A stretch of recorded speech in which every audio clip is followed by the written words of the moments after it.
Has been discussing the national budget framework paper with a view to prepare a final national budget. Now, while legislators have agreed to a 52.7 trillion shilling budget, there are concerns that more adjustments can be made to make this piece of legislation friendly to the average taxpayer. Now, one of those who believes adjustments should be made is Julius Mukunda, the Executive Director at the Civil Society Budget Advocacy Group. Good evening and welcome to NTV Weekend Edition. Good evening, Mildred. All right. Yes. So what are the positives to be taken from this year's budget intentions as stated in Parliament? Oh, there are so many. It's a budget. Money is going to be spent. And that's why I usually tell Ugandans that whatever it is, please be ready to receive it. For an ordinary person in Butambara, where like the PSST comes from, of course there is PDM that is going to come. PDM started when it was a bit shaky, but it's now in a phase where it is stabilizing. So really people should be able to have organized themselves properly and be able to receive the 100 million per parish. Okay. And therefore that one really we are looking for transformation into that one. The second important area where I'm also very happy about is that we are seeing money being pumped into infrastructure, the roads. We have problem with roads in this country. And its budget actually has increased from 4 trillion to 5 trillion, and it's going to take around 10% of the entire budget. So I'm looking forward to see more on maintenance, because that's what really I'm looking out for. But specifically for community access roads in the districts. And I think that's very critical to be able to ensure that there is this local development taking place. We are seeing money for national medical stores. It is still little, it's not enough, but I think it's still important that the government is still committed to ensure that we get medical services in our health centers, health center 1, health center 2, so that at least we have medicines there. I mean, we have also agriculture, and we are seeing a number of resources being pumped into irrigation activities. But for me, most importantly is that we want to see more seedlings to our farmers, and we're also seeing money in value addition on how we can be able to improve on the value of our coffee, for example, the value of our maize, because we are still exporting raw materials. So a number of those really, I think, as an ordinary person, I think people should be ready to take on these particular opportunities, so at least we can do transform this country. Okay. So really, there are a number of good things in the budget. So we understand that you are one of those who think that we can still make some more adjustments to the budget. And what are some of those adjustments that you are looking out for, and why? I mean, it's not a perfect budget. It's 100%, because I think there are a number of few things we can tweak. And get more returns. I mean, it's always better to get more returns.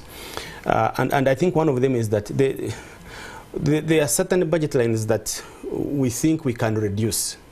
In our assessment, we are looking at 1.5 trillion if actually we are serious about it. For example, we are saying that 1.5 trillion in savings. We can save 1.5 trillion. And yesterday at our dialogue, one of the things we're saying is that look at workshops, for example, and we are saying workshops. I mean, a conference like NAM is very important. You can't say please don't have NAM. Parliamentary sittings are very important, but could we reduce on these particular workshops? Instead of having a 5-day workshop, can we have a 4-day workshop? Can we have hybrid? I mean, I was giving an example is that I know in the Ministry of Finance there is a meeting called the PEMCOM. When COVID started, we had Zoom meetings, and up to now we've never returned back to have physical meetings, and they are one of the most effective meetings. So government can really save on those ones.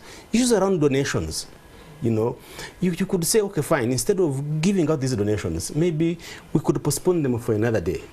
Celebration of this international, you know, the Independence Day, Labor Day, Women's Day, all these ones.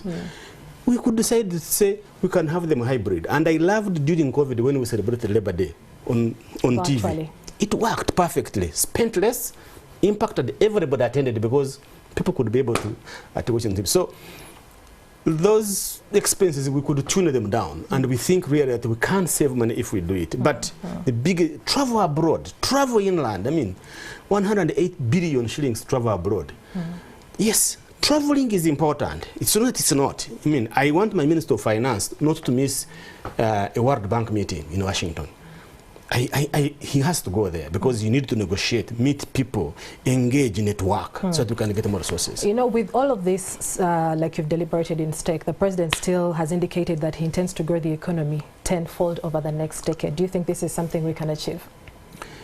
We can only achieve that if we change the behavior in the way we are managing, the behavior in the way we are managing resources.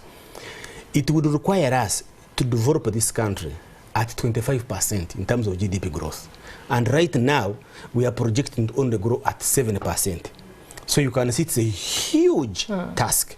In fact, I was talking to people is that if we want to grow our economy from 50 billion US dollars to 500 billion US dollars, we just get the NDP3 one we have, put it aside, develop a new one, whereby we are very strict that every shilling counts. Okay. Instead of exporting the maize in raw, we say we are going to see on a value addition to every product that we're selling. What will be your closing remarks as we finish this conversation?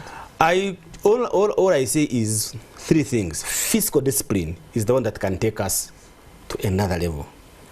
Two is issue around service delivery standards. We must have standards as in this country for any service we deliver. Okay. And lastly, for every Ugandan to be interested to participate in budget monitoring and service delivery planning. Well, thank you, Julius Mukunda, for making time to speak to us, the Executive Director at the Civil Society Budget Advocacy Group. And that conversation takes us in for a short break, but here is more of what you should expect when we return.